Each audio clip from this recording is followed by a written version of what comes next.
I mean, I feel like I think that I have always had a focus on creativity because I think that creativity is life force and life force is nature and nature is cosmic because the earth is in the cosmos. And I think there's just going to be a breakdown of separation. And I think there's going to be a lot of plot twists in the coming months where people are going to really have to question their black and white thinking, their linear thinking, their right and wrong thinking. I think people that you thought were villains might be more complicated than that. People you thought were heroes, they might be a little more complicated than that too. And then we're going to just see that's a reflection of ourselves. We're not heroes, we're not villains. And I think in the middle, there's a mental breakdown because the mind's not going to understand it. And so I think, sort of out of desperation, people are going to start being more and more open to spiritual things and dominant culture because they need guidance. And so I think that what is going to happen is like so much different than what we think it is. I think even the spiritual narratives are going to break down and the spiritual streams of thought, like, this is more cosmic or galactic, this is more earth based. First of all, like a lot of those ancient animistic traditions were talking to the stars. They just have a different conversation and a different translation. So a lot of us who live up here in the cosmic will come down to earth. Those who are very much earth based will start realizing, the earth is in space. From someone else's perspective, we're in the stars. So all of this it's like our imagination will start to accept unity consciousness as logical instead of like like an ideal. It'll just be something we understand, like the way Vandana Shiva talks about how all particles are entangled, therefore we should take care of the earth and take care of the farmers. Like the practical and the quantum, they are one thing. And I think that that people thought weren't possible will be possible. And I think it starts with some of like the most devastating things that we're witnessing now actually coming to a positive, not a positive, but some sort of, at least, um, taking a turn for the better,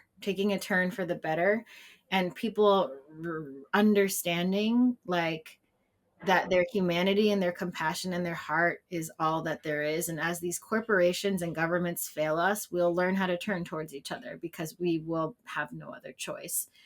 Um, I think a lot of brilliant people will start combining genius things about understanding the earth with technology. Welcome to the New Monks. This podcast is dedicated to those of us on the journey of evolution. Through these episodes, we will dive into the lives of individual people and discover what they have learnt and how they have handled their growth. We believe that we all have wisdom to be shared with each other and can learn from listening to each other's stories. Please subscribe to our YouTube channel and Apple Podcasts, Spotify. If you feel like leaving us a review and sharing the love, that would be greatly appreciated.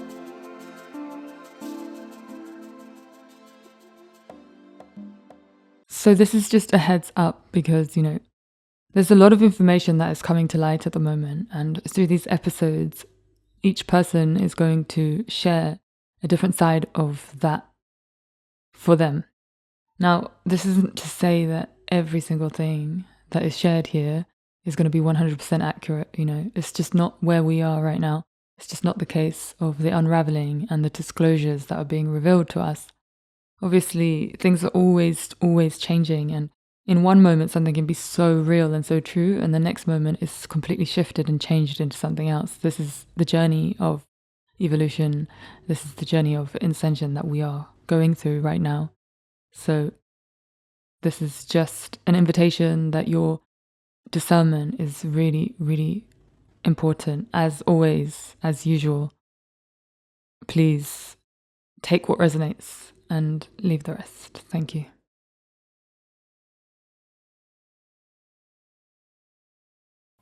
Hi, so welcome back to the New Monks podcast. Today I'm speaking to Xenia, and you may have seen her on Instagram. It's Myths of Creation, right? Yes. Yeah. So again, another person that I found online on Instagram, and I just love your posts, and I feel like again they're so like really touch this deep part of me anyway. So I was just like, I would like to speak and find out more about your journey, you know. So thank you for being here. Yeah, well, thank you for your kind words and reading what I put out, and thanks for inviting me. I'm really happy to be here. Yeah. So yeah, before we begin, I like to just take a few deep breaths in and out,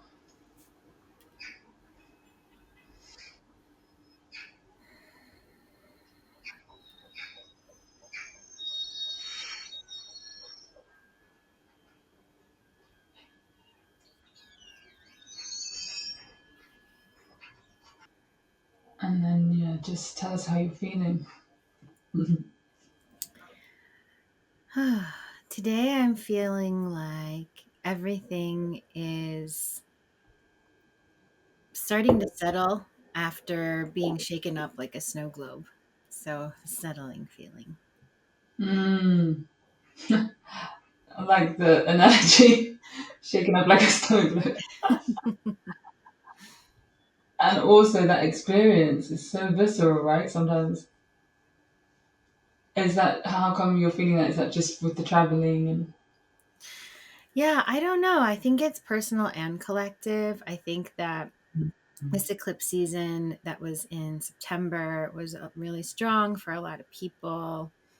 I have been, like you said, traveling, and I'm a very routine person at home. I really live in a cave like situation. Even though I live in New York, I really have my space and spend a lot of time here. So, Mm, uprooting myself over the past 6 to 8 weeks has really just taken my energy out of its familiar shape and put it into kind of disarray.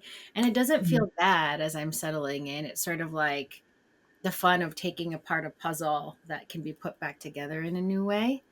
So mm, there's a lot of like possibility in the air, but also this feeling of just, I don't want to say insecurity, but it's like I don't know exactly where the ground is the way that I'm used to. mm. Yeah, I mean, definitely that eclipse was quite a big one. I think totally agree there. And yeah, I resonate because I feel like in my life, I feel like I'm just trusting every day at a time. And it's just like, I don't know what's going to happen. So I'm just like really having to just fall, you know, surrender into it. Yeah, I think that it's an interesting time because I feel like a lot of the world is starting to feel the uncertainty of everything changing. And I think a lot of the people in my community and a lot of my friends, either through their own choosing or through life circumstances, have been walking on a path that is very much unknown for a very long time. And so Yes.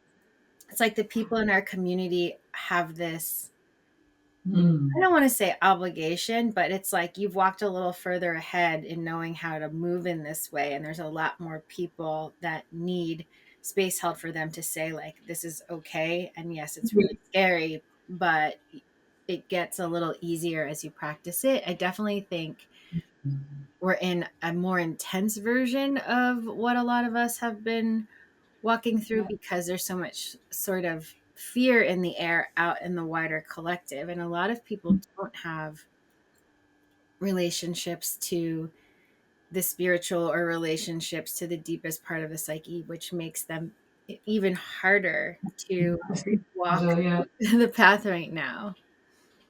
So true. I love that. And yeah, you said there's a because of the change that's happening, it's requiring us, right, to do kind of more of the unknown, be more in the unknown, right? Yeah, What what are you sensing? Is that just like the world is that is changing also from the outside, right? absolutely. Like my whole take on or perspective where I'm looking at life from now is that Yeah. everything is in an intersection or an entanglement with everything else. So the external world and the internal world, the energetic, spiritual lens, and the felt material experience, that they're just manifestations or facets of the same gem. And I think that it's really difficult to hold the perspective of the divine or creative part of you that has agency, that can set intentions, that can tap beyond the material time and space. And then the part of you living in the experience that has to figure out money and figure out what Yeah. to eat. And holding that tension is something a lot of people don't want to do. They want to feel very powerless in the human experience, or they want to identify so much with the spirit that the human experience sort of gets pushed aside, or um, Hmm. I would say minimized. Like, oh, it's, yeah, it's hard now, but that's not important because there's a reason for this. And the change that's happening, I think, is us inhabiting more and more of the spiritual aspect of us, however people see that. Maybe it's just, for some people, it might not be spiritual. That might not be the word, but it's a feeling that there has to be more than just what I was taught in school, what I do at work, and looking at, Yeah. I don't know, stock prices or something like that. Like there's something bigger. And so I feel like the shift is both internal and external. And it's like an identity crisis in the human collective that's also an identity crisis in every person, because it's the fractal of the same shift. Mm. Yeah, yeah, yeah, totally. I love it. I'm just really intrigued as to like how you found yourself amongst the church. How did you get to this knowledge and wisdom that you have now? Because yeah, I just feel like it's happening, right? Yeah. More and more as well. It's happening, and we're. But yeah, what was there like a pivotal moment, a specific thing, or? Yeah, I don't know. I think there were a few specific things. The two things that stand out to me, or maybe it's five things, but the things that really stand out to me were when I decided to open my own shop in Brooklyn, which was a brick and mortar shop, and that was something that I was very much led to. Probably since I moved to New York, I came here to study writing, and I was part of a college where you designed your own major. And all I wanted to do was be a writer, but I was constantly pushed into the fashion world, even though I never studied it, not even a day in my life. It was something that came very easy to me to say, I like how this feels, or I like how this looks. And life kept putting me in the position to work in that field until I started to notice the signs and synchronicities kind of pushing me to open this shop. And opening that shop gave me a lot of remembrance as to how much is our choice, and how a lot of the time we don't really know what we're doing. We're just making things up. You could be working a normal 9 to 5 and still kind of not know what you're doing. There's just more train tracks and structures in place to give you a semblance that there's a right way or a direction to go in. And so while I opened that shop, a very dear friend of mine who's a painter told me about this psychic that she saw. And she only saw the psychic because she was in a group show called Medium, where the curator's sister was a psychic medium. And he wanted everyone to see a psychic medium and paint about the experience. So she was pretty skeptical and not necessarily a seeker, very afraid of the whole concept of the dead or talking to people beyond Yeah. the veil. And she had Yeah. such an amazing experience. And she told me about it. And I immediately was like, I'm going to go. Give me this person's number. And I love the stories. and I went to go see him. And it was just like, all of a sudden, I went from feeling very intellectually, always on the artistic fringe side of culture, but very much in the like, we listen to, like, trying to see interesting bands, just very intellectual, artistic scene here in New York. And suddenly I was just like, it was like my soul had been waiting for this reading my whole life. It was Wow. I had no resistance to anything I was being told, and it was just this reminder that I am here for something so much bigger. And I will never forget one of the things he said to me, which was like, as I call out to the guides, there's nobody here because you've been so prayed over and so protected by your family who's deeply religious to be like hidden. And I think that they prayed so hard for me to adapt to the world that it is, that a lot of my connection to the bigger, vast spirit Wow. was sort of veiled. And suddenly I was just like, Wow. it was like my soul had been waiting for this reading my whole life. It was I had no resistance to anything I was being told, and it was just this reminder that I am here for something so much bigger. And I will never forget one of the things he said to me, which was Mm. like, as I call out to the guides, there's nobody here because you've been so prayed over and so protected by your family who's deeply religious to be like hidden. And I think that they prayed so hard for me to adapt to the world that it is, that a lot of my connection to the bigger, vast spirit Mm. was sort of veiled. And I continued to see him for a while, but that year I started to see butterflies Mm. everywhere. I'm talking like they would come into my shop, fly around my head, and then leave. They would come into the store and stay there. One stayed and died, and I got it preserved by a taxidermist later on. And I just thought that I didn't even realize what a special time that was until it stopped happening. And it was just in that window of time. But it was through following actually this feeling of magical realism, Mm. listening to my curiosity and signs, that I could start to hear my own voice much more clearly. Things I usually would say, over drinks to a friend or in private, and would think, no one cares about this. No one wants, no one cares what I think or what I have to say. And starting to realize, oh, how I see and how I think is helpful, is useful, is unique, can be important. Oof. All of those things. Wow, I love that story. I feel like I know a few people who've had those kinds of moments. Was like they meet someone who's like a seer, and it's just like this whole world opens up.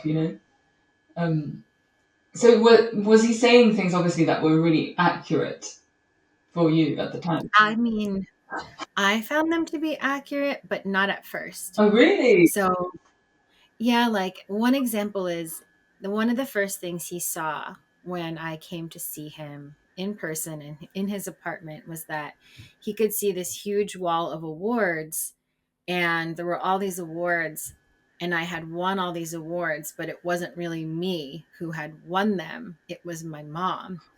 And I was, like, no, I did win a lot of awards as a kid, but I really liked school and I really enjoyed doing all those things. And it took me a long time to realize that I was really living out my mom's fantasy for what would make her feel like I was safe and happy, and that I was so enmeshed with her, and we have a good relationship, just enmeshed through sort of like being from the waters of her womb, like that I didn't always know where those dreams were coming from. So that's an Mm. example of something that turned out to be very true, but I had a ton of resistance to in the beginning.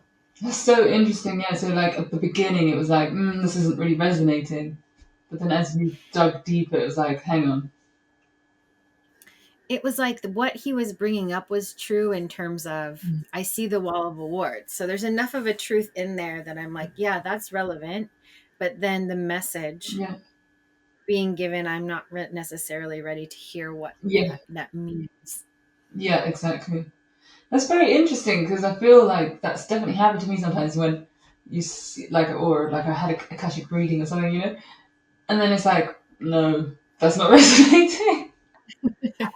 But then what you shared is like, well, maybe it's not resonating now, maybe it will later. Yeah. Yeah, and I went to extremes, I think, in that time of my life because another part of the process was like finding all these teachers to trust and all these perspectives to trust outside of myself. And another part of the process was understanding Mm. when I was placing that above myself Yeah. or when I was relying on it and depending on it. So I'm a big fan of not demonizing the thing, Yes. but understanding the relationship to the thing. Yeah. 100%. Yeah, because a lot of people will just wipe this whole thing and just say, "Oh, yeah, but if you're doing that, then you're externalizing your power and your voice." But it's like, well, no, I could just be enhancing it as well, right? Yeah.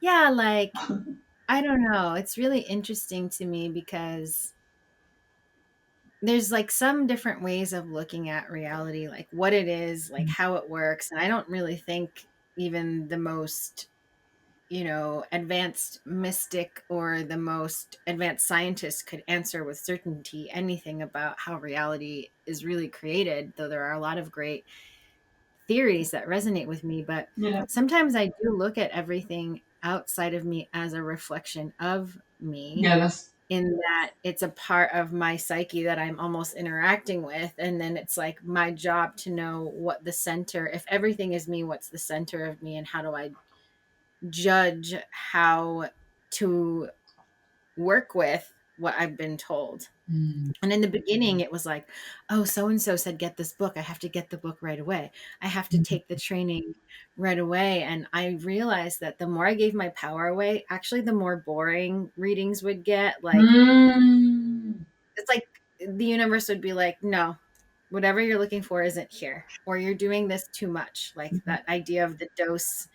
It's medicine or poison depending on the dose. Yes. I needed like an adjustment on the dose of how often I was seeking this kind of help. And I still get a ton of readings by different people because human beings are fascinating and perspective is vast and we're Yes. changing all the time. I love that. Yeah. But I tend to digest it a little more Yeah, carefully definitely than I did. now. Yeah. But, Yeah. I mean, I had this reading from a friend who did like Oracle card, and she was so good. And the reason why I loved it is because I felt like I was already experiencing what she was saying, but it was just Mm, such a reflection of that. And it's so nice to get that sometimes physically, in the real world. yeah. And then also she was saying it in her own way, like you said, so she was sharing little other aspects to it, that was just really was like, yes, that makes sense. Yeah, totally. And I feel like I have this metaphor about a house, and I feel like in the embodied human experience, it's like you're inside this house and you're the only one who really knows what it's like inside the house. And sometimes you want somebody outside the house to tell you what it looks like from where they are, and you're just curious about that. And it's nice to hear, oh, that reflects kind of what I'm seeing inside here, but I can't see from your perspective. So, That's exactly it. That is exactly, yeah. yeah. It's quite funny. So do you still have the shop now then, or? No, I closed that store at the end of 2019. And Oh, December of 2019, right before the lockdown, I closed my shop because mm, it was financially really, really hard. yeah, I'm sure. And another part of my sort of awakening process was that I had this amazing risk that I took, and then I had this failure, which was my biggest fear, was to fail at something that was financial or that I was like out in the world in public doing. And I borrowed money from friends and family, mostly family, to open the shop because I was managing a bar at the same time. When I first opened, I was working 7 days a week. I was exhausted. And to borrow money, to ask for things, to try things on my own, to put myself out there and fail was like my biggest nightmare. And when it happened, I was just like, okay, I don't want to do this anymore. And it's not working and it's okay. And I had so many really well-meaning people reach out and say like, you can't give up, and I was like, I'm not giving up on my life, I just don't want to do this anymore. And what it taught me was that there's like our perception of things going well or things not going well, or how things are supposed to be, and then there's the actual experience. And Mm. I could say with all my heart, opening that shop brought me everything that I'm doing now. There's no way I would be doing what I'm doing now if I hadn't done that first. I made all my friends at the shop. Like, I learned how to create experiences for people there. I learned how to put myself out in the world there. And so many of the people I know now found me through that space. I still run into people when I'm traveling who are like, did you used to have a shop in Brooklyn? I think I got a tattoo there, or I think I bought a book there. And having that failure was like part of the matrix dissolving, because it showed me that what they tell you things mean about you, that's not actually what they mean about you. Yeah, it's dependent on your how you feel in your experience. Yes, exactly. So, what kind of shop was it? I'm intrigued. Well, it started out as an affordable clothing shop, and we were selling, the vision of it was to have a place that my peers could afford in our local neighborhood, because there wasn't anything. So I was focused on uniqueness, self-expression, individuality, and just kind of freedom, creative freedom and fun. Mm. And it did really well considering what a residential neighborhood this is, and I never paid to advertise it. We're very quickly in like Time Out New York and a few other publications, but there's a reason why there are not super tiny shops with super affordable things. Yeah, There's a mathematical reason for that. I was just But thinking. yeah, exactly. It's just math, in expensive cities, you know?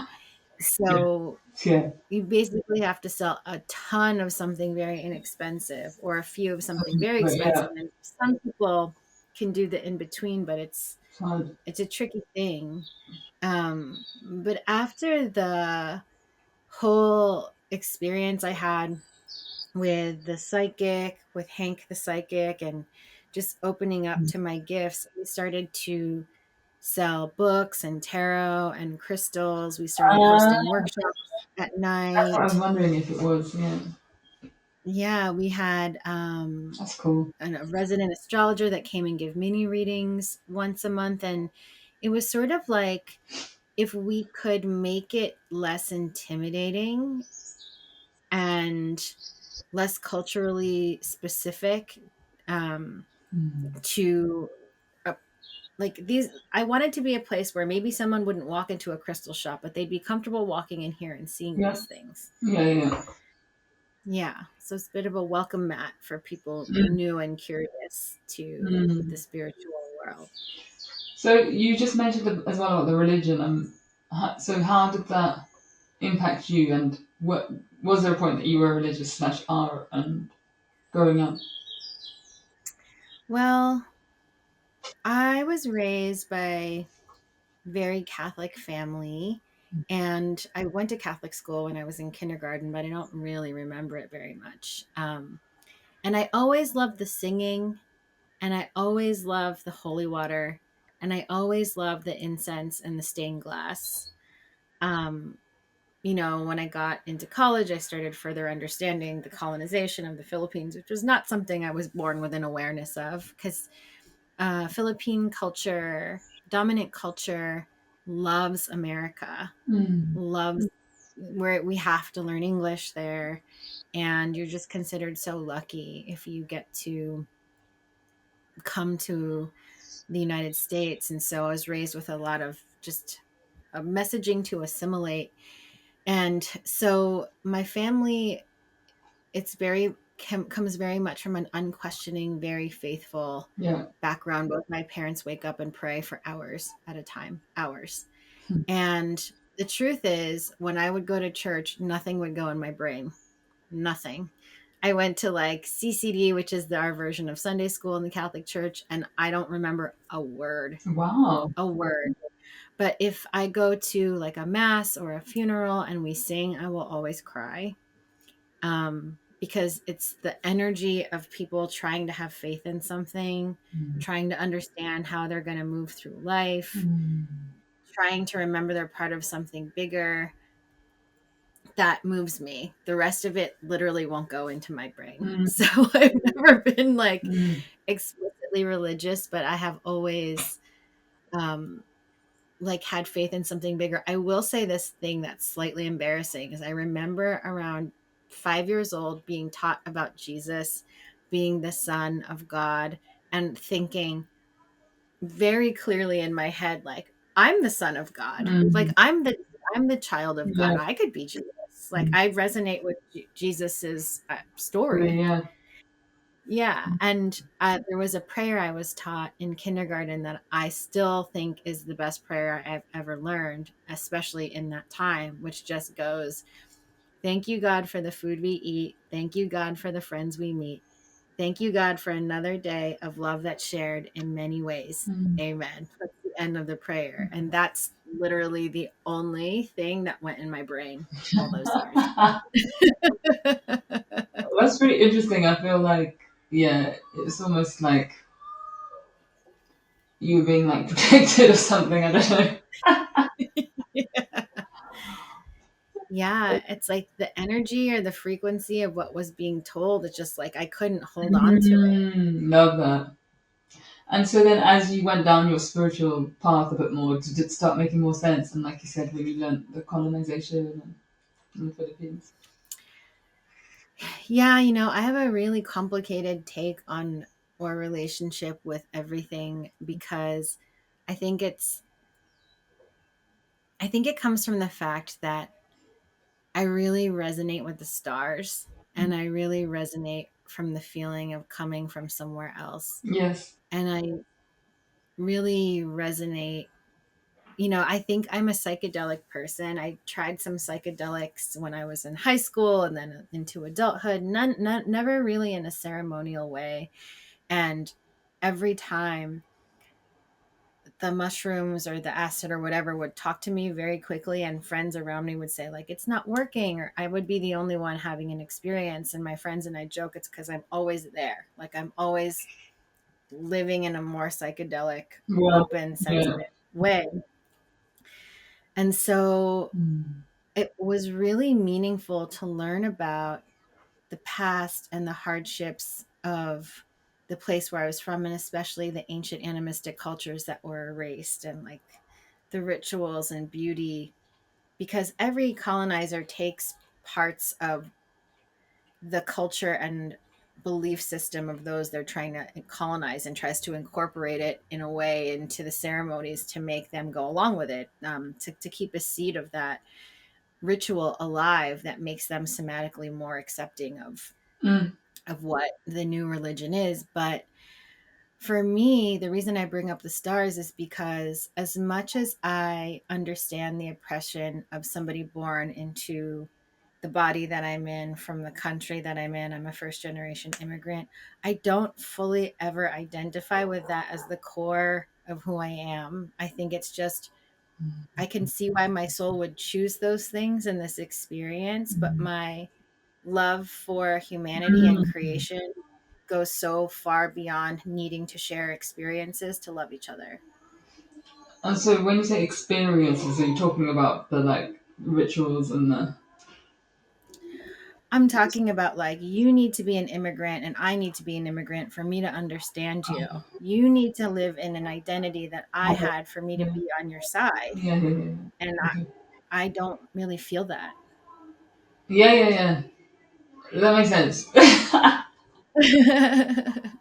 Yeah, that makes a lot of sense to be honest.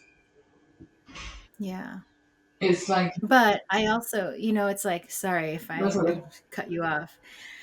I also understand that when people's entire histories have been erased, why bringing it up as an identity and being proud of it and standing in it and mm, feeling camaraderie with others who are like, yes, that happened to me too. I understand mm. why that's important and why that's so beautiful. It's just not how I energetically came out of the womb. I identify with something else and I don't know why, It's not a choice. I just am this way. It's so interesting because actually, now that you say that, I feel like I also have the same, like, I don't like the labels, and I don't like to just, whatever it may be, it's just like, Yeah. no, I just am who I am and that's it. Yeah. And yeah, identifying with a specific thing, because sometimes what I've seen is like it can take you into these, like, I don't know, a bit negative aspects sometimes, because then you're like a victim. Do you know what I mean? Yeah. Yeah, I also feel like it's a dimension of you, Yeah, and if you feel very multidimensional, then kind of collapsing yourself into one layer or one yeah, dimension, it just can feel a little funny and like almost like a little dishonest because it's like, well, I don't really feel this way about myself. So, and I've been thinking a lot about how my family, being around family, which is what I've been doing in most of my travels, it yeah, reminds me of how when we want to empathize and love people, it's so natural to want to almost bring ourselves into their experience and say like, you're suffering yeah, because this thing is hard for you, this thing is hard for me too, yeah, and sort of want to mirror them so that they know you're not leaving them, that you're not abandoning them, that you don't judge them or think you're above them. But I see that it's almost mhm, like a default mode in me to meet somebody in exactly the energy that they're in because I don't want them to feel alone. mhm. And I'm starting to learn a little bit more how to stay In, solid in where I am so we can meet each other somewhere in the middle, somewhere else. Yeah, somewhere else. Yeah. yeah. I mean, it's interesting. I think with family, sometimes it is one of those things that's very easy to default to the, like, oh yeah. I definitely, with my family as well, it's just like complaining about things and like, yeah. But I've also been thinking about it recently. It's like, why does that happen? And also, like, what is the next level? You know? Absolutely. I think about that a lot because I used to work in the service industry, and like one of our favorite things to do is like to show camaraderie through complaining, like, Mm. oh, this again. And it's almost like it reminds me of childhood trauma bonding I because it's literally sort was of thinking like, about that. What yeah. trauma bonding? But when you're a kid, you can't choose what you're going to experience that day. So there's like this actually like little freedom and little Yeah, relief of pressure when you complain because yeah, it's like, oh, I don't like this either, but here we are. And I think it's like a lot of us don't have initiations into adulthood. yeah, Like we have graduating college. That's one, like very much about capitalism too. Not everyone can access that. So where are our rites of passage? We don't have them. So what happens is like the child in us is just like hanging out, trying to express and like waiting for some kind of guide or some kind of parent. And I think mm, that's partially why we want the government to parent us or our yeah. boss to be our dad, or whatever it is that we're doing. And why then we can be the complaining That child child. again. Yeah, it's so interesting, isn't it? Yeah. So, but basically, what you are saying is that, yeah, you kind of weren't identifying with specific, but are you connecting with like pre-colonized Philippines? Like, does that just out of interest? You know, Yeah. there is this medium, herbalist, activist, artist I work with whose name is Angela Angel. And Angela is very connected to the pre colonized understandings of our ancestry, but she's also deeply Aquarian. I don't know if she's an actual Aquarius, but what I mean by that is Mm-hmm. she had this channeling circle called the Future Ancestors, and it was a channeling of messages in unrecorded in this contained group over several months where we heard from our future ancestors. And I think I'm bringing her up because I have always identified with the future. I always feel like I'm from the future. People have told me that even when they don't really know me. In my whole entire career, I get on things early. Like, Yeah. I worked for an online fashion magazine when people were like, "What is that?" I worked for a music streaming service before streaming services were really a thing. And then all the companies I would be part of would fail because they were too early. This happened to me over and over again. And so when I think about ancestry, I actually think a lot about like our creative instincts. And I'm very reluctant to try to find something that already exists or a lineage that exists and to like pick up that lineage as Mm. it is, almost like trying to go back to the past and Yeah. find out what would have been had we not been separated from these things. Yeah. And I don't know, it kind of reminds me, this is going to seem so tangential, but there's an interview when electronic music started coming out where people start asking Bjork if they feel like electronic music is going to like ruin classical music because she's classically trained, and she starts explaining how like all of these technologies can reflect and express the human spirit if you allow it to. Like, what makes you human is not that you're doing things in a specific way. It's like the vibration and the intention and the embodiment and the frequency of how you're interacting with things. And so I do really want to learn about the pre-colonial traditions of my ancestry, but I almost feel like I don't want to put it on a pedestal where Mm. I'm almost trying to find this pure version of something that I can just adopt. Yeah. If that's something about that feels not right for me. I mean, it makes a lot of sense because we're in a time where we have to question everything. So it's like we're not going to just be like, oh yeah, just take this and run with it. It's more like we're removing the layers of the noise and trying to find out. And also taking bits of here and there and everywhere, you know? Exactly. Yeah. Like, I guess it's like I don't want to put something in a hierarchy, even if the thing at the top is like really beautiful and really resonant. I feel like everything is always in relation, and I don't want to sort of dismiss my human modern Yeah. experience Yeah, yeah, yeah, yeah. as if Love that. I don't know why we experience what we do. I don't think anyone does Mm. fully. Yeah, I mean, it's just that classic thing as well because I think a lot of time people say, um, yeah, like there's a lot of ancient traditions that have a lot of amazing wisdom, but at the same time, there's a lot of ancient traditions that also are really off the point, you know?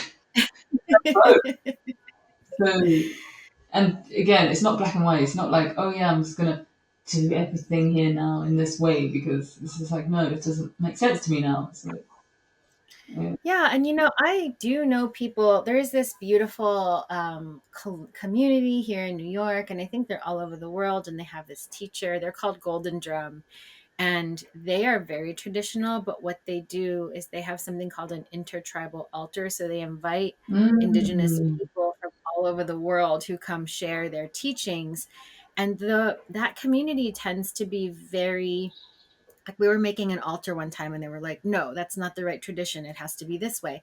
But for them, for the people drawn to that work, that's right for them. Like, they want to be steeped in that, they want to yeah, identify, they yeah, want to anchor something very old. that's true. And it's beautiful, it's not me, but it's Mm, that.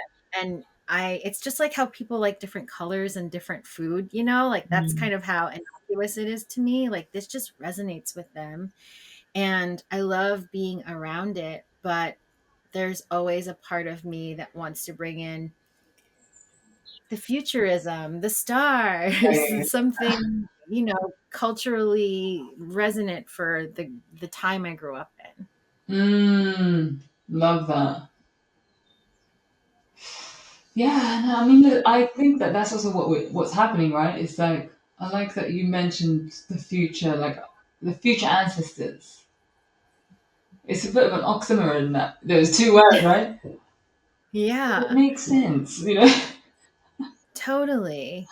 Yeah, I think it's something really interesting, I think, in the sort of now moment zeitgeist is, I think there's a lot of conversation around time and memory and how does it work. And if you I recently saw a post on Instagram about how there's certain studies that show evidence that changing things in present time does echo into the past and change something into the past. And I can't tell you the details because I don't remember, but there is this slippery moment we're in where we're realizing that we don't really understand time. And even from the classical perspective, if you're looking at it from like a Newtonian physics, Yeah. time curves around matter. So the Yes. reason we have time on Earth is because of gravity. Yeah. So it, even from that traditional perspective, it's not that straightforward, Yes. like, Yeah.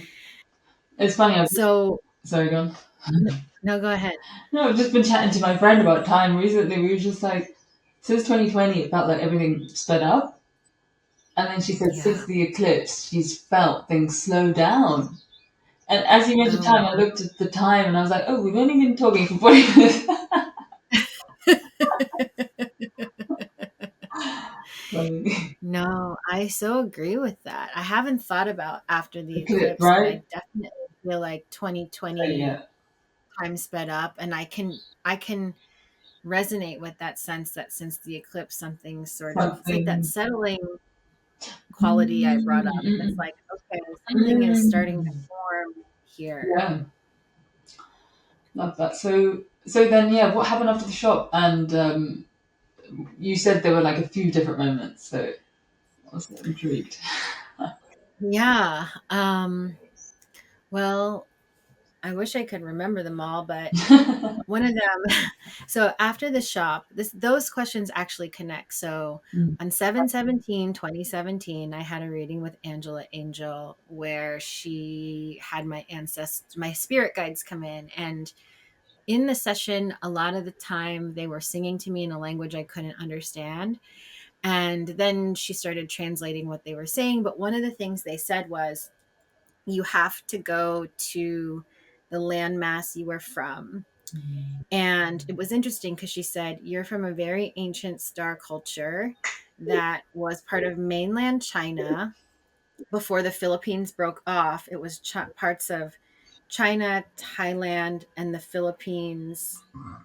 And I want to say maybe Vietnam. They were all connected in one landmass, but this star culture was practicing something so vibrationally dissonant from the rest of the mainland that the islands broke off. And you have to go visit there before the springtime in 2020 to meet a teacher. Wow.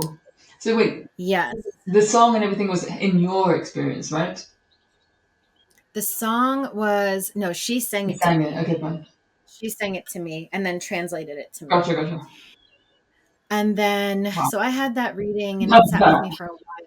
It was very, I've always had this thing too about islands because you find that there is quite a lot of like mystical and ritual tradition on islands. That's And I've true. always wondered why does this happen? So when she said that thing about the vibration breaking off the mainland, I felt like that makes sense. That makes absolute sense to me. And so at the end of 2019, I closed my shop and I was nannying part time, just enough to barely have a roof over my head because I was burned out. And I was like, I'm not going to work at all unless I have to. I've been working my whole life since I was 14. I've had multiple jobs for so long. I'm not doing this anymore.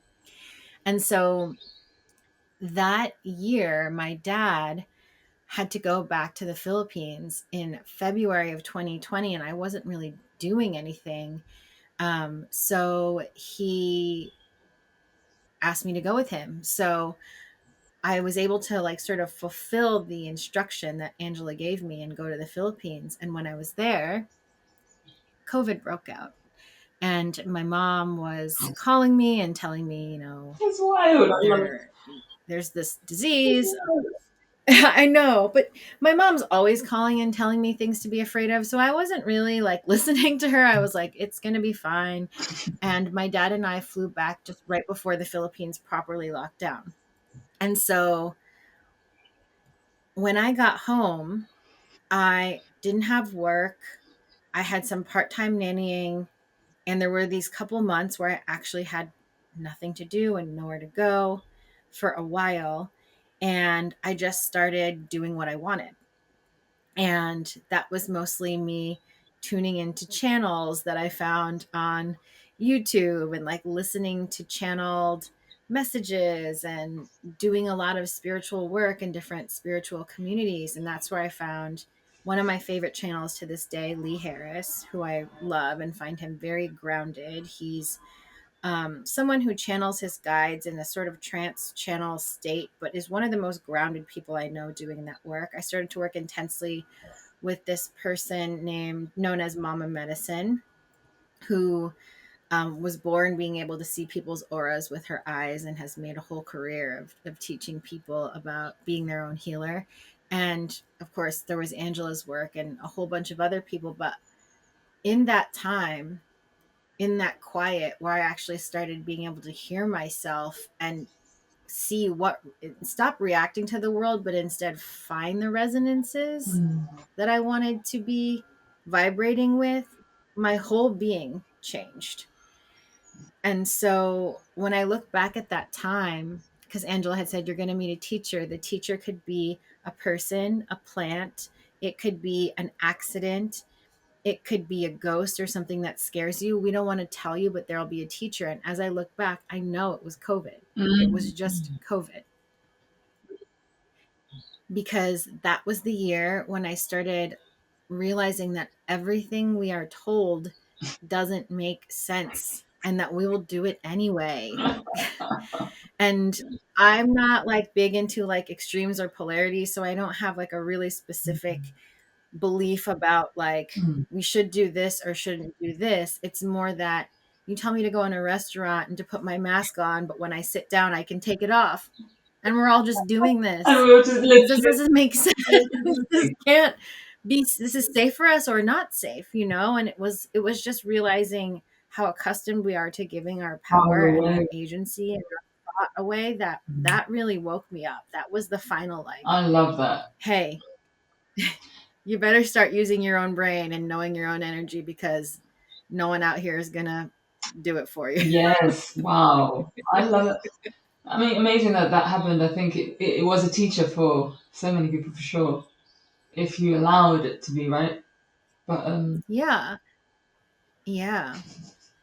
And I don't want to like make light of it. I know a lot of people suffered. It was interesting because my sister was still working in the hospital system at that time, mm, and her husband was working for a big financial company. So they couldn't stop working, and they often worked from home. And so I nannied my niece. I got to have this like experience of almost parenthood with my niece because her school shut down. And I got to watch a family really struggle, through the time, like, how are we going to do this? And I got to hear firsthand the horror stories from the hospital because my sister was telling me day by day. Meanwhile, in my bubble of mysticism, I'm having the most like ecstatic, beautiful, yeah. flowering, blossoming time. And that is sort of Mm, the reality of this time, is like there is this blossoming and this flowering and this absolute mm, reckoning with the cruelty and yeah. suffering that is available here Yeah. on this planet right next to you. And this choice these choices we make about how to show up for each other, and the Mm, confusion around what's real and what's not real. And yeah. yeah, it was a confronting Wow. time. Mm. So when you went, so nothing like major happened when you went to the Philippines in February, but it was more just Not really. time. Yeah, I think it was more the timing. It was more that I got to fulfill that promise to myself to go there without trying. Like, I got to be Mm, taken there. That I was on the land, and there were some beautiful plants that I met. One of them is actually known as the shame plant. It's the plant that you touch and then it sort of folds in on itself. oh, yeah. So yeah, it's like it hides. It gets a little shy. There were like things I learned about my family and my dad, and but by and large, it was really the timing that was the teacher, Mm-hmm. and COVID that Yeah, was the yeah, teacher. Yeah. yeah. So cool. I mean, yeah, I think it was definitely a big. I mean, it's just. layer after layer, the same thing that's happening that's giving people an opportunity to like really tune in to what's happening, I think. Yeah. Yeah. So, and then when did you like start the myths of creation? Um, Well, Myths of Creation was actually the name of my shop. So hey, that name was born to my store. And I actually think it's hilarious because when I was in the fashion industry, I learned that a lot of the time people would make up stuff about their brand, make up stuff about who designed it, make up stuff about how it was made. And it was like the story you were selling. Like, oh, this is so nice because, it has this name on it and it's attached to this myth. mm, So I kind of was being like a little bit sarcastic and tongue in cheek with like, oh, it's called myths of creation because we say that this is how these things are made, but how are they really made? And like my whole thing was I'm going to talk about the things no one wants to talk about, or I'm going to be transparent about these things even when they're not perfect. And I think that that name just came to me from my spirit. I remember in one reading, Angela Angel had said to me, like, you are like a future. She said, some people are born as healers who heal the past, some people are born as healers who heal the future, and both are important. And some of us do both. But you are someone who likes to create seeds of a future that's already healed. And I think that's kind of what that name was about. Like, how do we make the world? It's up to us. Our ideas about reality, change our mm, way of moving through the world. So when I ended Myths of Creation, the shop, I ran a small online thing for a couple months. And then I was actually doing a human design training at the end of 2019. And I think in 2020, Jenna Zoe, who is the person who trained me, opened up spots for readers to audition and be on her site. And I was one of the people that she picked to be on there. And it was the only wave of readers she ever took because when she got us, she closed the doors. And I read human design charts for about 2 or 3 years. wow. And the coolest thing about that was that that year, everything came towards me because I stopped running after it. So I was in this membership that I loved that was by Deborah Hannah Camp called Mama Medicine. And I ended up getting like a part time job just because I was showing up in that space to write for her and to do some support work there. And then another friend of mine launched something called Dive In Well, which was all about talking about the diversity in the wellness world. And I also got some work supporting her. So it was like every time I needed something, a door would just open and it Mm, would be there. And that kind of helped me be able to sustain like my studies and do my own thing mm, while supporting myself. And then I think that Myths of Creation was like figuring out what it was, and I was teaching some workshops here and there and doing some human design and astrology and tarot and all the things. And then in 2023, I launched a course called Create Your Cosmology. I worked on that course for 2 years, and it was all about navigating the world as your own sovereign meaning maker wow. and about dissolving rigidity in our beliefs and understanding the ways that linear thinking or dominant culture thinking are preventing us from believing ourselves. Mm, And when I put that course out in March of 2023, I think is actually when Myths of Creation was like, okay, I know what I am. I know what I'm mm, doing. And everything I've done since then has been a kind of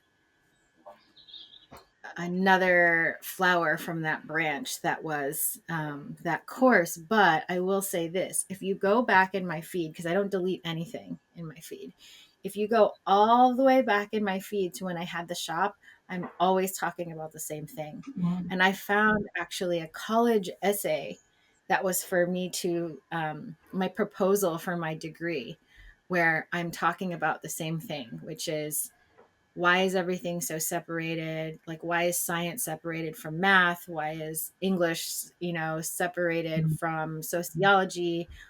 how can we learn who we are and what we're doing here and how to navigate this world as and from many lenses and dimensions, and how can we do it in a multimedia way. And when I read that, I was just laughing because I was like, I've been doing the same thing in different forms my whole life, Yeah. you know? It's quite amazing when that happens, but I love it as well. It's like there's this coherent theme that is running through our lives, and it's like we're always being guided in that same because it's who we are, you know. I love it. Yeah. Yeah. So that's so interesting. So the shop. So you've basically been growing that profile for quite a long time since the shop. Um, Yeah. yeah. Yeah. Sorry, were you gonna say something? Oh no, I'm just I mean, I feel like it's an interesting thing because a lot of the times, especially in my early 20s and later 20s, I felt like I had no idea what I was doing. And Hmm. it's only looking back that I think it all makes perfect Well, that's sense. what they say, isn't it? When Yeah. you connect the dots looking back. Yeah. Yeah. It's amazing, but that's also I feel like that's the like magic and following. And I keep hearing this as well. It's like sometimes you might think you're in the confusion, but like you're always being guided, and it sometimes it really does feel like that. But then even at the same time, it's like I feel maybe it's just like the knowing of who you are, regardless of what the purpose is. Do you know what I mean? Yeah. Yeah. Yeah, I think that the biggest difference for me now than I would say around 2019 is I feel like I felt so much like the external world had total control over my perception of myself for such a long time. And sometimes it still happens. It's like sad for me if I Mhm. put something out in the world and it doesn't get a response that I'm hoping for, or something like that. But at the end of the day, fundamentally, my relationship with myself or the universe, or Yeah. I don't know, call it God, divinity, whatever, like it doesn't really change. So I can have a Yes. horrible experience, or I can be so sad, or I can be scared or disappointed, but I'm not like rocked from my trust Yeah. in knowing that I'm a divine fractal of Yes. everything. Well, I think most people live like that, and this is what you're describing, right? That's what happens when you reclaim your power. You stop living in the Mm. external opinions and social kind of statistic kind of measurements, you know? Yeah. But it is sort of a weird paradox because I feel like Yeah. as soon as you don't need something or you don't let it mean something about you, that thing appears. And there's something really fun about that. Mhm. And I think that as I become more and more of myself, I think if I'm being honest, I'd be really sad if my reality stayed the same or stayed really hard, or there wasn't a sort of reflection or shift in the external world based on my internal shifts. I feel like that would, in the end, be disheartening. So it's almost like the relationship to the human experience or the human game or the human condition can change. We can change, like giving our power away to the external, but in the end we are human and want to have experiences, Mhm. want to have certain experiences, and it drives us to take risks and to do things we don't know how to do, or to let go of things that feel safe. And I feel like if we sort of demonize that desirous part of us, Mhm. it does something weird. It's sort of like, Mhm. I don't know how it feels to be an acorn or a tree, but I feel like it wants to grow. I think it does. I don't know, but it feels Yeah. like it does. It feels like the flower wants to bloom. Mhm. And I think it's okay to want that as long as it doesn't change, as long as not getting it doesn't make you feel like Yeah. you are not worthy of living your life. Yeah.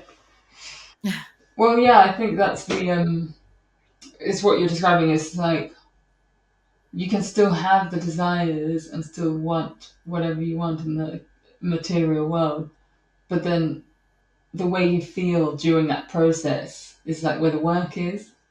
and it's Yes. a constant reflection because it's constantly Yeah. showing you where you can also stand more, and then it's how you feel when it doesn't happen necessarily the way you thought it would, or sometimes it is like that. Yeah. Yeah. And I think that life is like really funny sometimes because Yeah. I feel like all of us want a level of safety and security, and all of us want novelty and newness, and we're toggling back and forth between like when to stretch and when to like rest. Mm.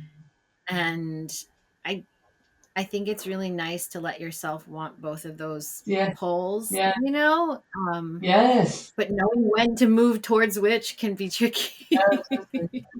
And even what you said earlier, like sometimes you can be in a 9 to 5 and it feels very structured and secure, but it's also not in some ways, and it can also be taken away, and it's kind of the nature Yeah. of the world, really. Yeah, it's like you can't run away from uncertainty. Mm, You can probably make decisions that mitigate the level of shock that you might get in an uncertain world, but that's about it, right? Like, yeah, totally. yeah. I think for me it's been similar as well, to be honest, with the like external, internal, and it's always a constant reflection for me. And especially when you're carving your own path, I think like you have to confront so much; it just becomes really obvious, Yes. you know. Yes. Yes. Yeah. Yeah. I think that for me, the final frontier of confrontation has a lot to do with control, Mm-hmm. um, including benevolent control. Yeah. Like, if I just do this, everyone will be more comfortable, everyone will be happier, everything will be Mm. better managed. And I feel like there's a level of micromanaging that the mind needs to feel safe, when you're letting the mind be the driver of the car of life. And I feel like we're all in the process of like letting something else drive us. Like maybe it's the heart, maybe it's the spirit, whatever. And we don't get that level of like detailed micromanagement, even when it's benevolent, even if it's like, oh, so and so doesn't like it um, when this person is here. So let's separate them and seat them away from each other. Like those little ways we try to micromanage everyone's experience. I feel like we're all being asked to Mm. let something bigger than that have creative direction, and it's Yes. scary. Totally. I mean, it's so interesting because I feel like this is what we were talking about at the start, and yeah, definitely, I feel that in my life, and it's just I was recently reading more about manifesting, and I'm revisiting this book by Barbara Marcinek, Bringers of the Dawn. Mm. So amazing, but a lot of it is literally about creating your reality, and there's an amazing thing at the start of the book. Basically, one of her friends is helping her write the book, and they're channeling the Pleiades. So Barbara has been channeling it; it's just all in tapes. And so the other girl connects with the Pleiades, and basically, at the beginning, it's like before the book starts, the intro. She says that the Pleiades basically told me they're going to help me to write the book, and they just said, "What you need to do is just listen to the tapes and take notes on things that you think are going to be helpful." And then, so she does that. And then she's trying to figure out the order of the book, basically. And she gets herself in a bit of a tiz. And then she says, "Listen, you said that you were going to help me, so just help me. I give up now. Like, finally, I can't do this anymore." And then she just, like, puts the pages together and, like, puts them down. And then she basically reads it back and she's like, "Oh my word, it all makes sense." Like, the order of the thing, it all makes sense. And then they're basically saying, like, you have to move out of the way. You have to let go of that control so that, the other guidance can come in, they can step in. I don't know if that's your You know, stuff. I love that story because I feel like that's why I talked about the failure of the shop in the beginning, because there's something about the moment where you just realize you can't control anything, like you don't have anything left Mm, to do something the way you want to do it. You're too tired. You've tried everything. You've exerted every possibility in your conscious mind that allows you to be open because you're sort of broken down, Yes, you yes, know, yes, and then that's it. breakthrough We're just like, I kind of happens. But I feel like, I don't know if you know this person. Their name is, they call themselves P the Fury. They used to go call themselves that, but now they're called Realization by P. And they're just a very young, fun, they're not that young, but they're like 10 years younger than me. And they're just like a fun reality creation teacher. And something I love about P, especially coming from sort of teaching as much as she can from her own perspective, is that she questions a lot of, she talks a lot about being both the programmer of the video game and the character in the video game at the same mm, time. And something she questions is like these beliefs that, like, do you have to have a breakdown to have a breakthrough? Like, is that really true? mm, And she's very different than me because I feel like, I don't know, I really identify with being a harmonizer of different disparate mm, frequencies and different energies, especially like harmonizing wounds into creativity, or grief into compassion. But P is very much like, what is the game I want to be in? And mm, how can I pull the levers on reality so I can live in that reality? And there's so much non judgment and neutrality about if things are good or bad. That's the baseline foundation of her work, is like, because there's no judgment about something being better than something else, going to her desires doesn't have this constant charge of like, well, this timeline's better than that timeline, because it's all sort of neutral. It's just what you prefer. And so, anyway, I bring that up because another precipice I'm on in losing control is understanding that I'm ready to question how much suffering or breakdown is needed for me to break through. mm, And I'm not quite where she is yet in her process, but I'm entertaining it. I'm entertaining the mm, possibility that I don't need to impose mm, some sort of punishment for every good thing that happens, and vice versa. mm.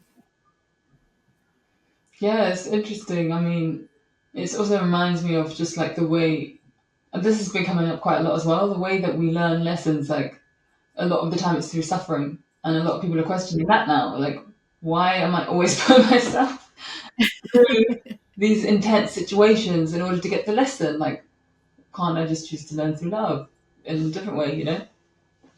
Totally. Totally. Or can't the lesson just be like chill Yeah, and like, I got it.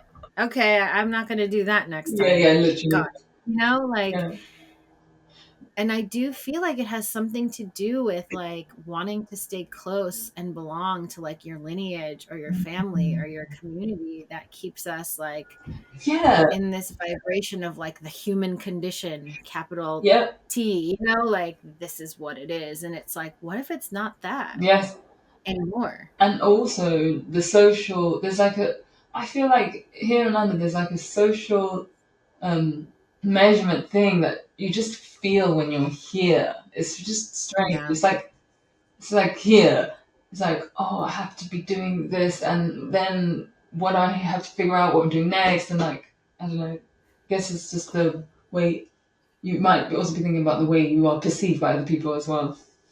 100%. And I think a lot about movies about high school or adolescence, and how oftentimes in those TV shows, kids are bucketed into these categories. Like, this one's athletic, this one's very smart, that one is, popular, but she's dumb. And like, they're always like, you can only be one of the things at a time, especially in the 90s. Like, you have to pick one. One, And I yeah, think it's because we're so cut off from the earth as a culture. We're so cut off from the divine, like a direct connection to the divine as a culture, that we have an identity crisis. And when you don't know who you are, oh, I'm not of the earth, I'm not of the divine, somebody offering you like some shiny archetype that's just the closest thing to what you feel like could be true for you, it's going to be appealing, because it's almost better to have an ill-fitting sweater on than to be naked, like, okay, well, I'm mm, kind of like that, okay, I'll kind of be like that person. I think that's why I'm obsessed with Bjork, because she's so her own thing. She's like her own planet, and she does well in the world, and people open their arms to her, or they hate her, but yes, she's fine, she's fine. And I feel like a lot of those of us who are more kind of anomalous, or like breaking the mold of what we've been offered as different roles, are starting to realize that's too painful. But in the meantime, like, we don't really have a social, relational, or somatic way of all of us inhabiting Yeah, ourselves fully yet. So it's a little like that's so high true. school. It's a little, what did you say? It's a little like high school. It's like, Really? oh, what do we say? Is this okay? Where do I sit? Like, So we're like true. finding ourselves. It's so Yeah. true. And even like I was living in community, and when I tell people about it, they literally say it sounds like high school. I'm like, yeah, it really was. It's true. It's so true. And even if you are like, and there are people who appreciate the individuality and the authenticity and expression, but still, yeah, the general consensus is like, no, but you have to be in a specific lane, or you know, Yeah. definitely. Yeah. We haven't worked it out yet, I don't think. Mm. I don't think. And obviously the binary divide and conquer that's just constantly being um, shoved in our faces as well, you know. Yeah, I was listening to someone, who was it? Is this channel that I love named Georgia Jean. I talk about her a lot because I love her. She channels a collective called The Circle of Light, and she is unlike anyone I've ever. Her information is just really beautiful, and I Mm. listened to it since 2021, and I resisted it and was afraid to talk to people about it or share about it for years. And now I'm like really on board. I'm in it.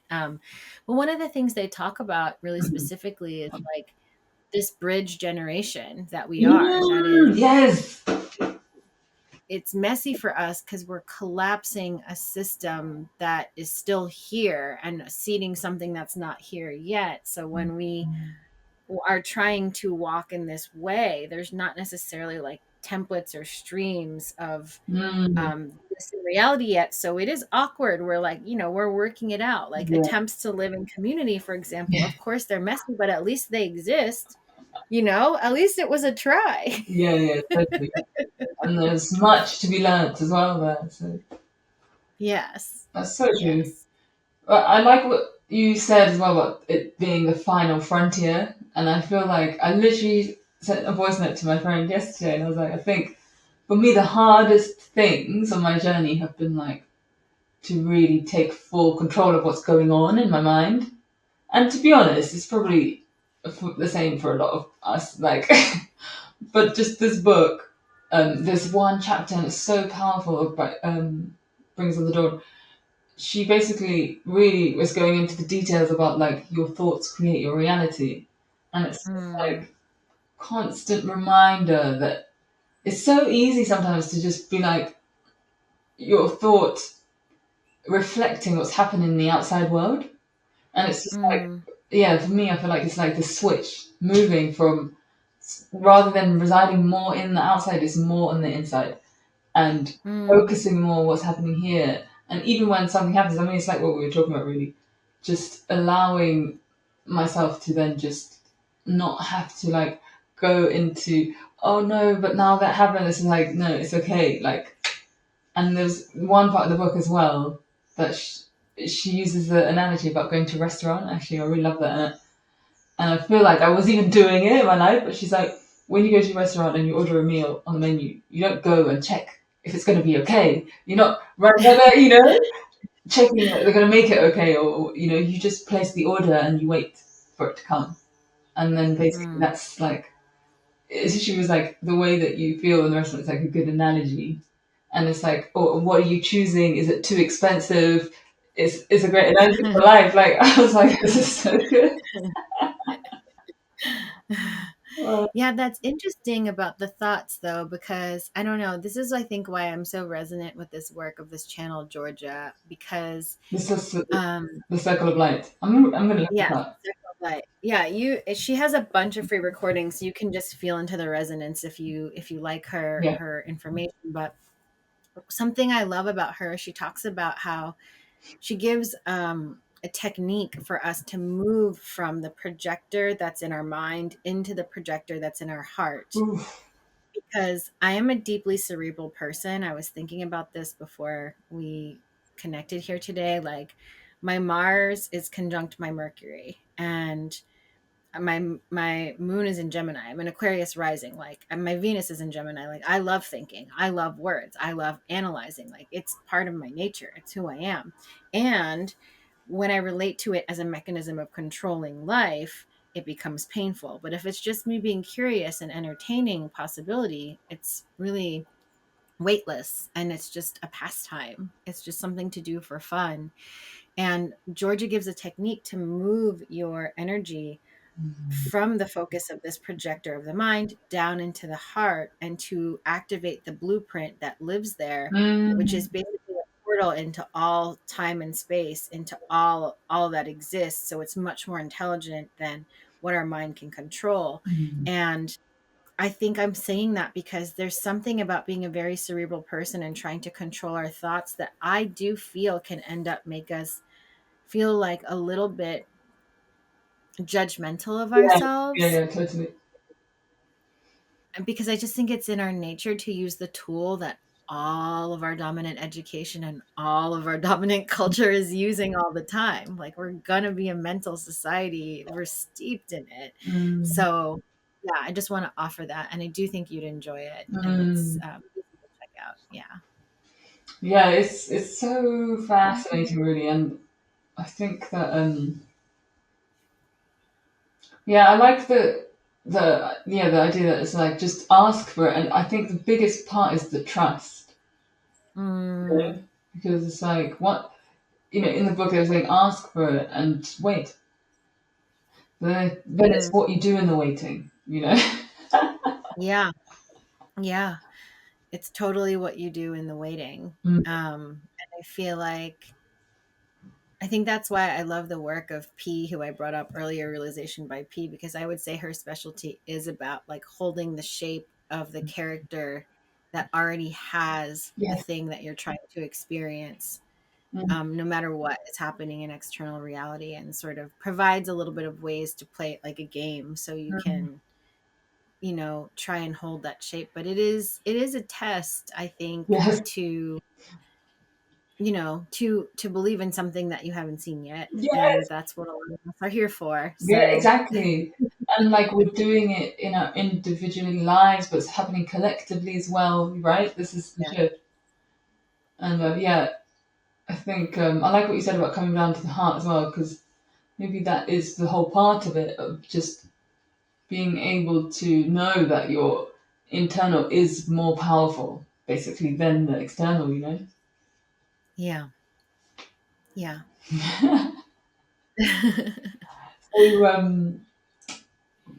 So, what are you up to now then? Well, I just launched Create Your Cosmology for the third time, which is the Oh, course wow. that I did in Thanks so much. 2023, and I am starting my Inner Sanctum is a 3-month membership that I do. I do it very seasonally because I want people to feel like they can take a break between the seasons. But in that membership, we focus on practices and community connection that allow us to ground all of the esoteric and mystical things that we are stewarding or holding or exploring, so they can become part of our daily life, so we can stabilize our frequency, stabilize our magic. So that's going to start in 2 days on October 1st. And this season is going to be really amazing because one of the passions I have is bringing forward like really talented people, and connecting them with my community. And so I have someone who's going to teach intro to channeling. We're going to learn sigil magic. We're going to learn ancestral healing from a client slash friend of mine who's a psychotherapist and psychic medium. But that's all going to be starting soon. And to be honest, I feel like 2026 has some big surprises in store. They're all forming. There's still too much information for me to name them now. But yeah, I think a lot of new creative forms and formats will be coming through and out starting in 2026. Mm, nice. That's so cool that you're doing things with different people. And how long is the thing? Like 3 months or? Yeah, this one is 3 months. We meet anywhere between 2 and 5 times a month, depending on the programming for the month. But it's really for people to nurture their own divination process and to take time to metabolize the experiences and downloads they've been getting in a community that can hold them accountable. Mm. That's like that's a good sentence there.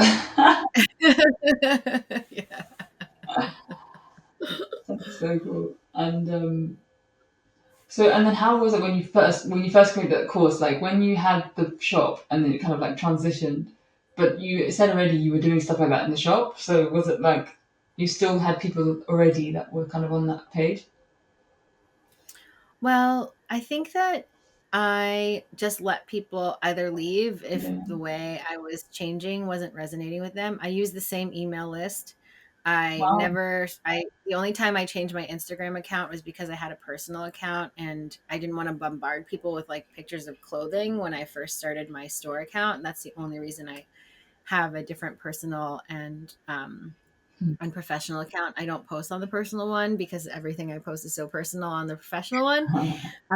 But people either moved with me or they didn't. And actually, right after that psychic reading, I was so excited about like mysticism and spirituality that I would talk to people about it all the time in my shop. And I would say Mm, 85% of the people, of the customers would be like, oh, I have a body worker. Oh, I have this esoteric person I saw. Like the energy was already yeah. in my aura. So the people were already ready for it. Mm-hmm.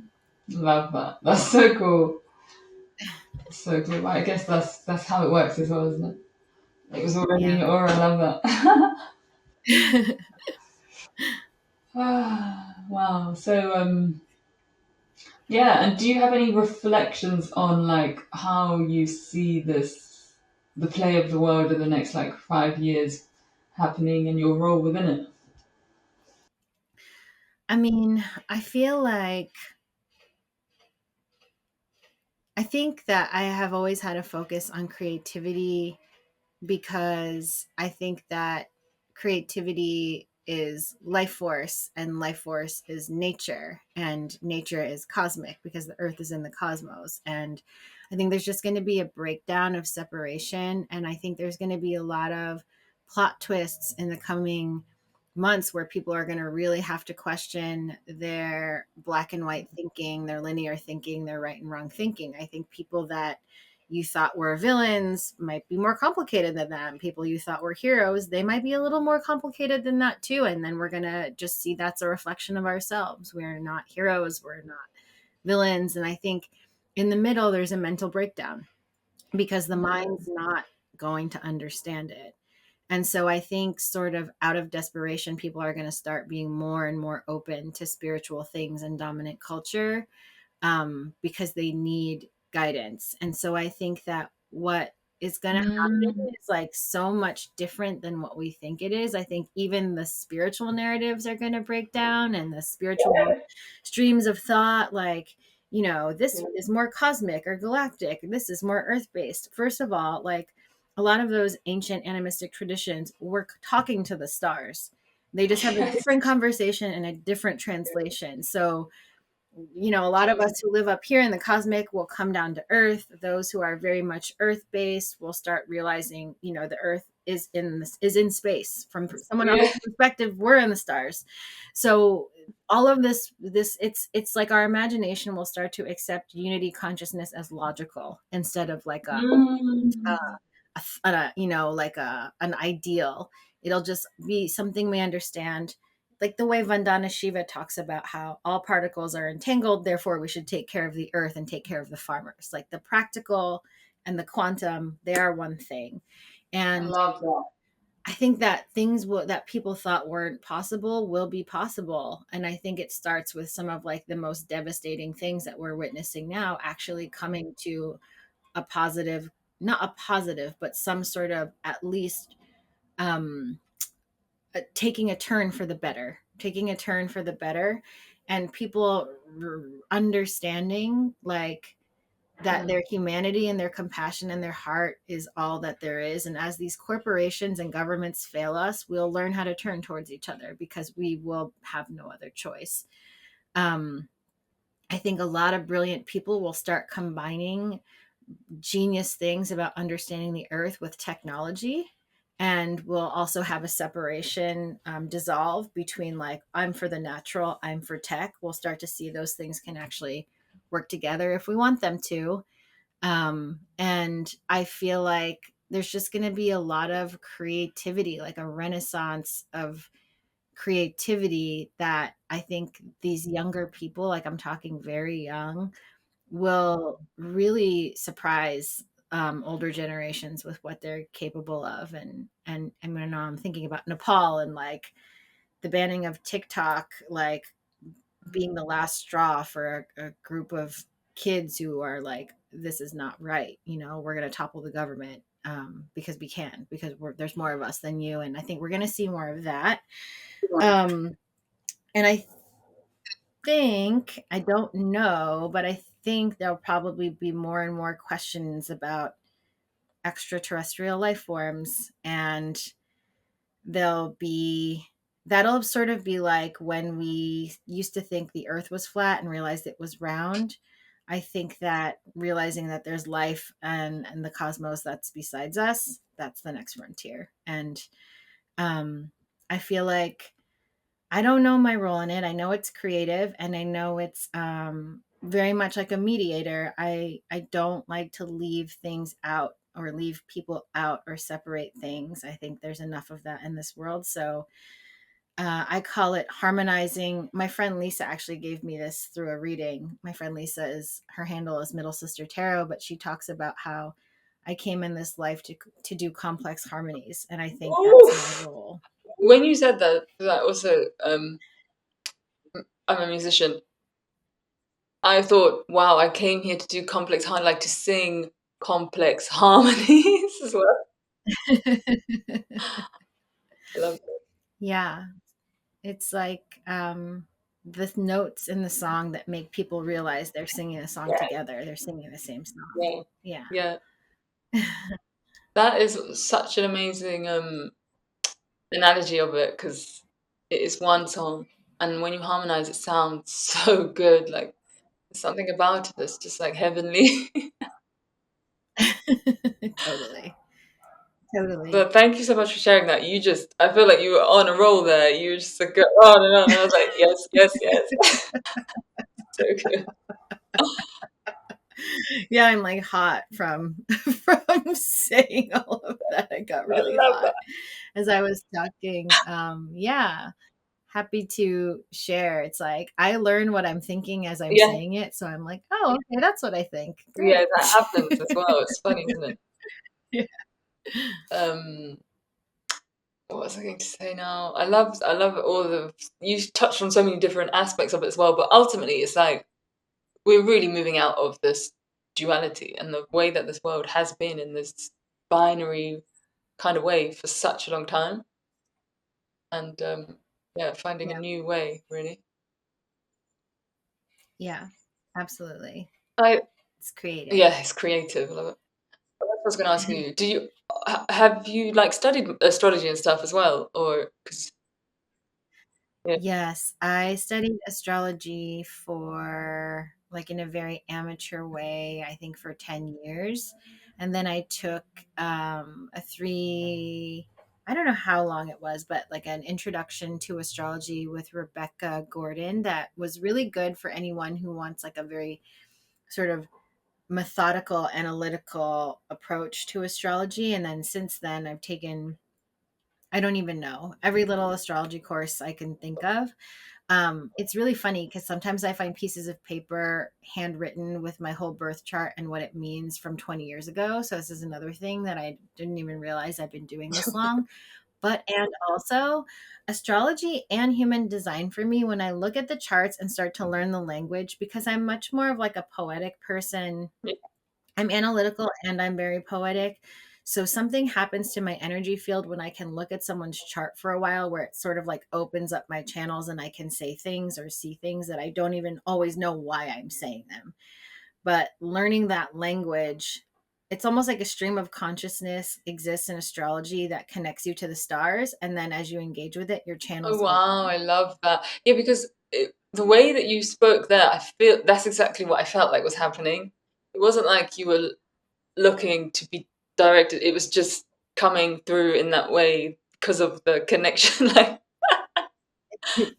Yeah, totally, totally. I think that's why, like, I share so much about astrology, but I don't consider myself yeah, an astrologer, because when people talk about certain specific technical things, I don't know what they're talking about, and I really respect astrologers. You know, you still need to know astrology if you were a doctor. You know, like in, I think in ancient Greece, you had to know astrology. So there is a very like scholarly, technical way system that exists in all forms of astrology. But I always ask this: where did the original information come from? It came from observation of patterns and channeling. oof. So yeah, I feel like that invitation into channel is there, just built into the astrological So when you frequency. say the original information, what are you talking about? So when people talk about the archetype of the zodiac, before people were books existed or teachers existed, where did the information come Gotcha. from? And even a lot of books are channeled. Yeah, yeah. But there are people who believe in sort of astrology because it's so technical, who don't Yeah, believe necessarily in the idea of channeling. So I think that's yeah, funny. yeah, yeah, yeah, yeah. Yeah, and channeling as well is a funny one because again, it's not to throw the baby out with the bathwater, but you have to really discern as well. You know. Yes. Yeah. I just had to put that one up there. Yes. Yeah. I mean, at the end of the day, every person is just a person translating something, and even the entity or the collective they're working with is just a Yeah, perspective. yeah, totally. So, you know, like, it's all just a piece of a fractal. Nothing is really the whole, and everything contains the whole. So it's like Hmm. discernment is always going to be there no matter how much you resonate with something. It's interesting because I was thinking about And the um discernment is should be everywhere anyway, right? yeah, totally. I mean, discernment, what are we even talking about when we say that? It's just like the ability to tap into your own thoughts and feelings about what you're Oof! experiencing. Wow, that is a good one. I love that. Yeah, because your own thoughts and feelings are your experience. That is your reality. So what is it? Yeah, like discernment is just being able to draw back from the external world and see it from your own lens, right? It's like very simple. Love that. So when we're not having discernment, what are we Yeah, doing? we're not exactly. It's like disconnected from how we are feeling. Yeah. Hmm. Yeah.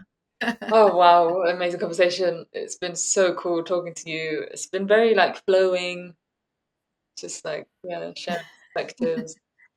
Um, so I would love to ask you two more questions. So one is yeah, any words of wisdom for anyone kind of coming into their spirituality now through this time and as you described and how you see it all unraveling. Anything you'd like to share?